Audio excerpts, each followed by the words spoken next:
Hey everybody, I'm going to start part 3. So I think I left off where I was about 16 years old living in my grandmother's house. Um, this was an area that was a really populated area. It was in Rose Hill, pretty much Kirkland, Washington, very kind of yuppie neighborhood. It was a kind of a free house that my grandmother was supplying to my parents, and it was something that I don't think my parents really wanted, but they were getting cheap rent and they had a lot of free reign. So it was a little easier for them. In this house, my mom was kind of playing the part when my cousin died that that was her favorite nephew, and she was taking a lot of attention for it. She was trying to get attention for my cousin's death, and this was her sister's son. And her sister was not that great. She was a cocaine dealer for a very long time. She lived a very yuppie lifestyle, tried to cover everything up and be the perfect, um, kind of housewife and everything else. And it just, my mom and her sister were always battling of who was better. And my grandma just, there was three girls, and my mom's half sister was the youngest, and so it was my mom and her other sister were always at it. They were always arguing, but my mom stole from her half sister. She would like breed dogs and give one to her half sister and then go steal it back in the middle of the night or something like that. I mean, that's the type of stuff my parents did. It was crazy. They're always trying to scam my grandmother out of money and things like that. And I was trying to work part time. I worked at Kid Valley flipping burgers and wearing roller skates and things like that. And it was great. I was trying to have my own life, and I was trying to stay away from my parents more and more and more. Anytime I was home, it was chaotic. I mean, there was always some sort of awful thing going on. There was police there, or some sort of scam my parents were trying to conjure up, or what. There was always some sort of drama going on. And, my dad would work here and there. He would rather get an under the table job, or he would work for a company and until something happened. And my dad didn't have very much of an education, but my mom would do a lot of his paperwork for him, and so she was always involved in his work. I remember my mom trying to teach my dad hooked on phonics when we lived in that house, and he didn't know how to read very well, and he's dyslexic, so along with being colorblind. And so, not totally colorblind, but in certain ways. And so I know work was hard for him, so they would find other ways to get money, and not very honest ways. I remember my mom pretending to be my aunt and going and taking the GED test for my aunt and passing in my aunt's name. Just they just never had any real honesty to them. It was really strange. So during this time of living in this house, I mean, my mom was getting weirder and weirder about the teepee thing and the Indian stuff, and she was morphing into a Native American person. She was doing all this artwork and trying to sell it, and dating an Indian man for a while, this Native guy that was from a tribe, and they would go to powwows and things like that. And her and my brother up and left to go to South Dakota for this big Native American celebration. And when she came back, she was frantic and said that she had been beaten up and raped in a bathroom, and all this stuff. And her and my brother, that's where they formed this very strange bond to where they were never separated after that. My dad wasn't in the picture at that time. He was dating some other lady, and they had the strangest relationship, all three of them. So my other brother and I were left alone a lot during that time, and we just kind of did what we wanted. I mean, I stayed in school for some reason. I had the idea of just staying in school. It was at least some sort of normalcy for me. Around 16, 17 is when my mom started pushing me to be sexually active. She'd want me to she'd like encourage me to have a boyfriend and want them to sleep over, and just kept telling me, it's okay if you get pregnant. It's okay. You don't need condoms or anything like that. Just very strange. And so at 17 and a half, she wanted my boyfriend to move in. And at that time, she wanted me to date this person who was 24, and I was 17 and a half.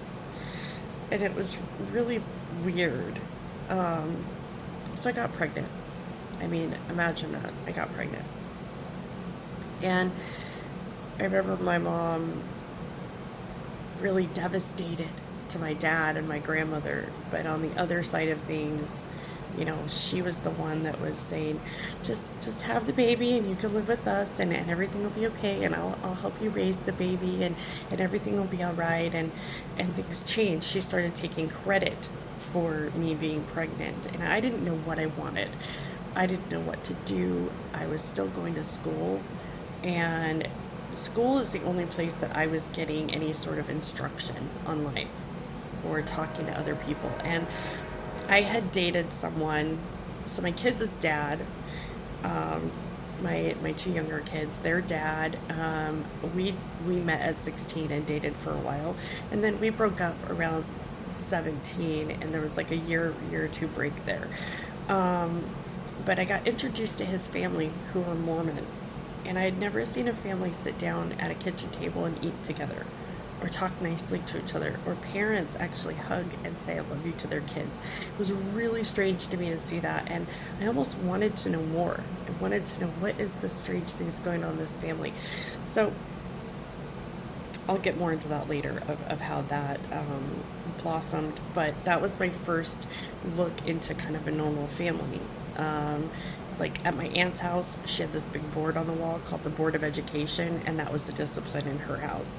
So I didn't know anything about a normal family that actually didn't deal with just physical discipline. I didn't know what that was like. So it was really intriguing to me when the kids' dad, when I met his family, they did stuff together, and they were nice and kind, and it was interesting. So back to getting pregnant. So I got pregnant, and I don't regret having my daughter.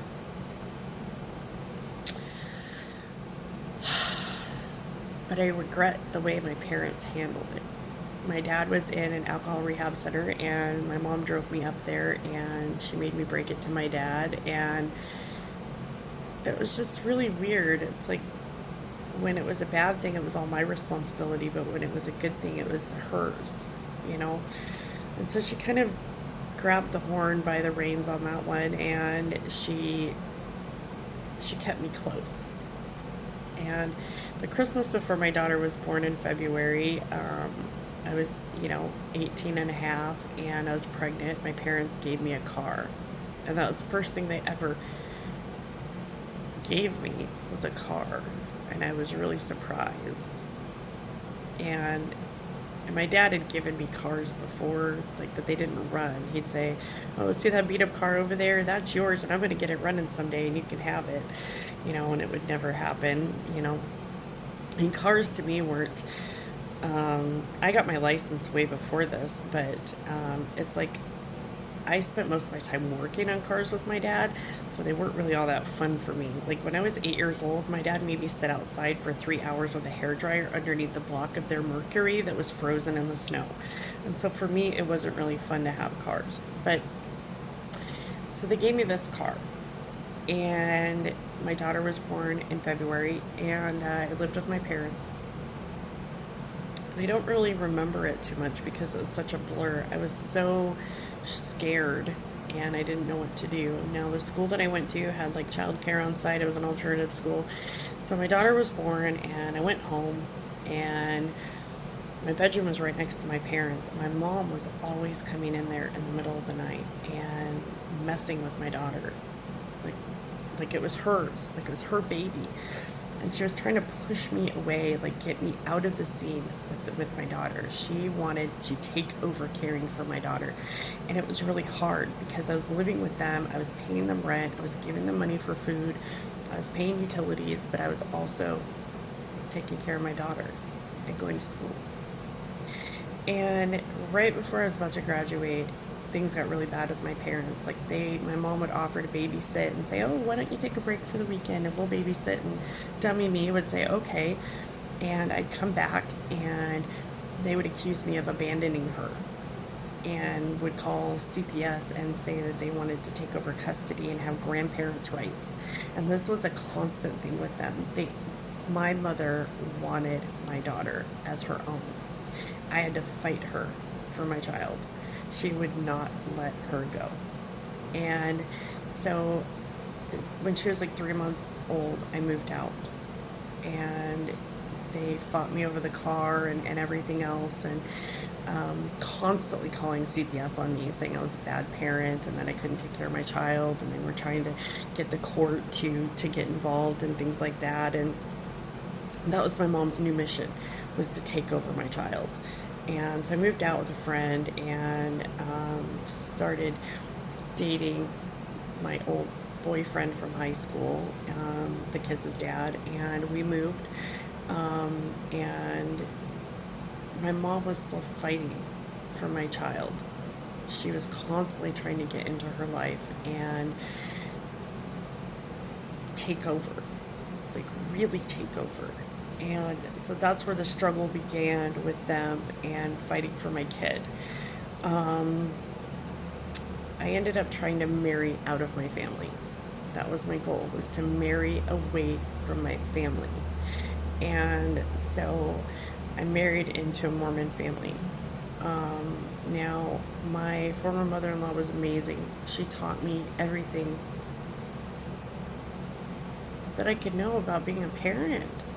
I didn't know what to do because all of a sudden here I am. I'm an adult. I had to quit school in my last semester of graduation. I didn't know what to do as a parent because I didn't have any examples, and there wasn't the internet back then really. So she taught me what it was like to be a mom. I had to start relearning life when I turned 18 years old. I was like I had to relearn everything. I had to relearn how to have a conversation with people. I had to relearn how to just to have a life. I didn't know what to do because I had been taught all of these horrible things. I have had horrible examples. I didn't know how to interact with people. I didn't know what direction to go. All I knew was I wanted the polar opposite of what my family was, which was awful and evil. My mom was getting weirder and weirder about my daughter. She was getting even more and more weird about the whole Native American thing. My dad was drinking more. It was just, they were escalating in the crazy department, and my brother was getting more and more violent. And at that time, both of my brothers still lived at home, and I didn't. I had to stay away. So on a monthly basis, my parents would start this argument with me over my daughter and how I wasn't a good parent. So I moved at least 50 miles away, hoping that I could at least stay away from them. And I did for a little while. And during that time, they built a bus, or they got a bus and they converted it into a motor home, and they moved way up north with my youngest brother, and my other brother moved out. The house got torn down, my grandma sold the property, and at that time my mom was estranged from my grandmother because my grandmother didn't approve of the things that she was doing, and it just wasn't good. And a year after my daughter was born, my step-grandfather passed away, and I had to go to a funeral. And I had to see my mom and my dad. And it gave her a connection again, to where all of a sudden she was involved in my daughter's life again. And I had to try to get her out. She would take my daughter for days at a time and disappear. She would say, "Oh, let me babysit her for an hour," or "I'll come over," or whatever it is. And she would literally steal my child, and I couldn't find her for days. They didn't want me knowing where they lived. They always kept their address. Once I moved out, all of a sudden, their life was secret. And they could get into mine, but how dare I get into theirs? So they would hide where they lived. They didn't want me knowing their address. They didn't even want me to know what town they lived in. They kept it a total secret. But here's the kicker. They would take my child when they came into town. They would, I would try to be cordial and nice and whatnot, or, whatever it was, but they would disappear with my child.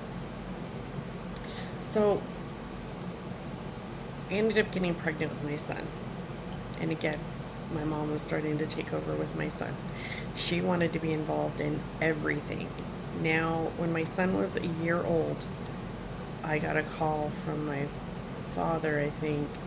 My mom was arrested for counterfeiting.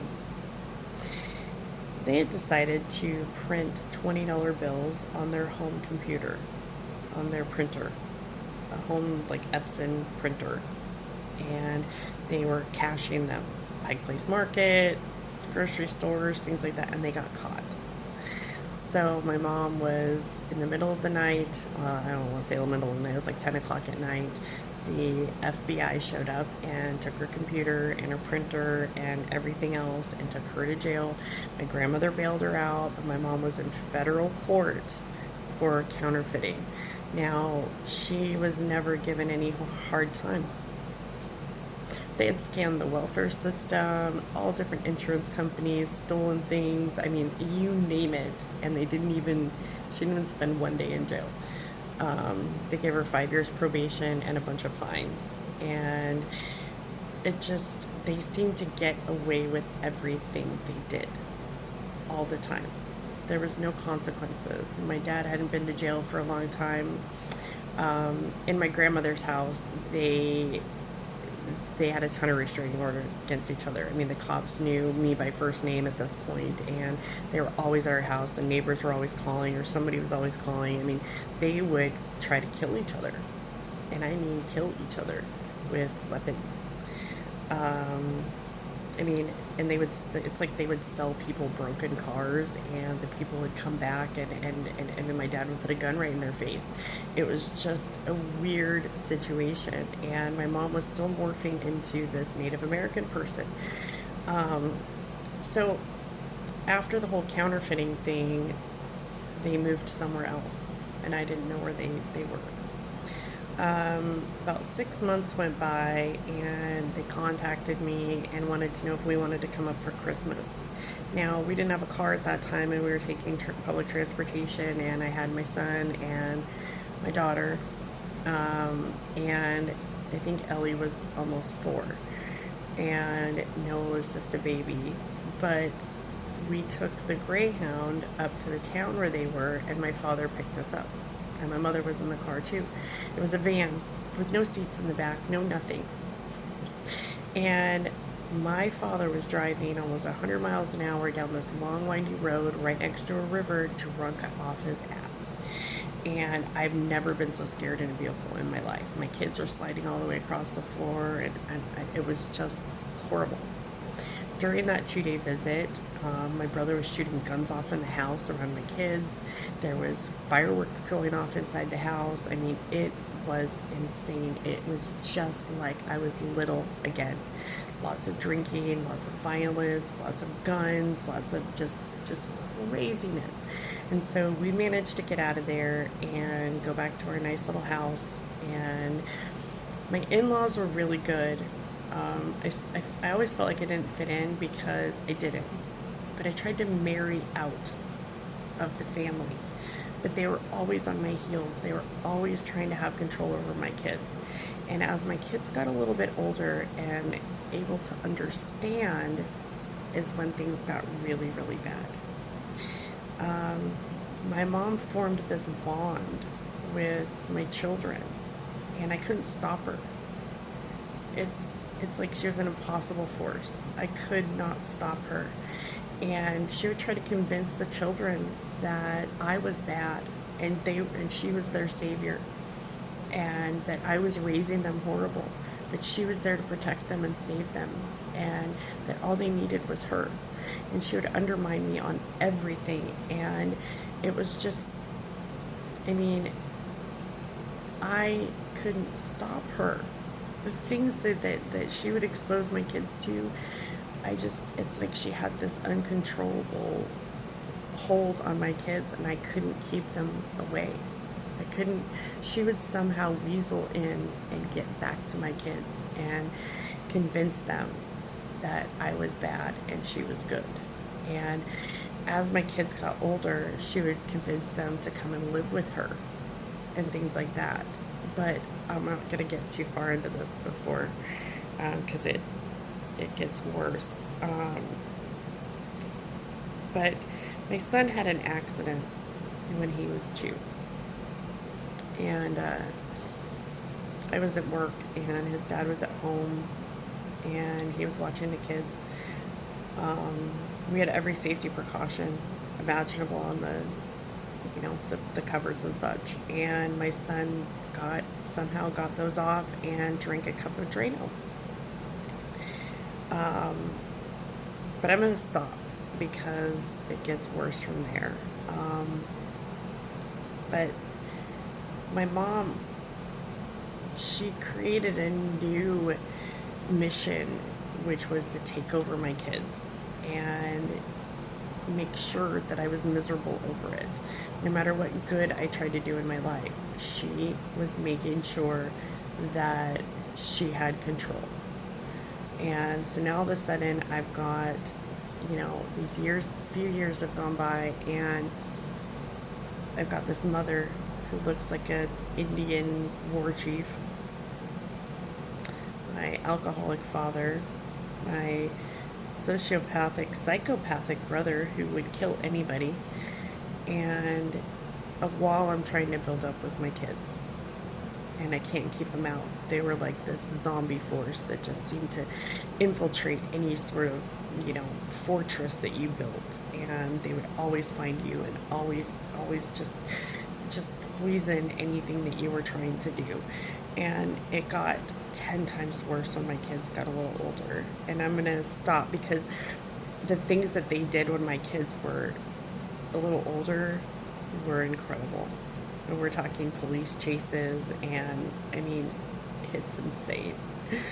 But they continued on their path of stealing and counterfeiting and robbing people, robbing people for their cars and their money, and breaking into people's houses. And the things that they did were insane. They never got in trouble.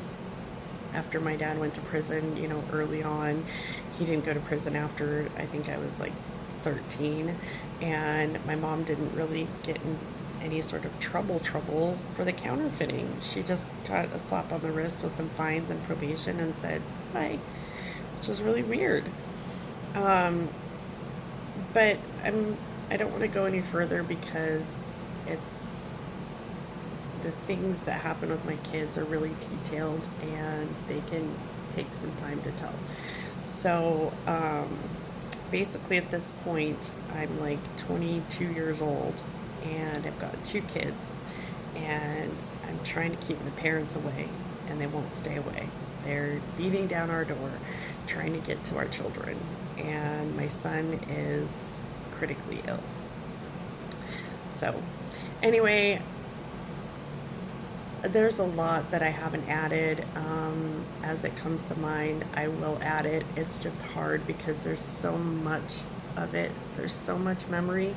Some of it gets overridden with the other things, and it's just hard to try to remember things. It's like when I was 18 years old, I went up to Canada with a friend, and when I came back, she threw a cigarette butt out the roof, the sunroof, and I didn't know it.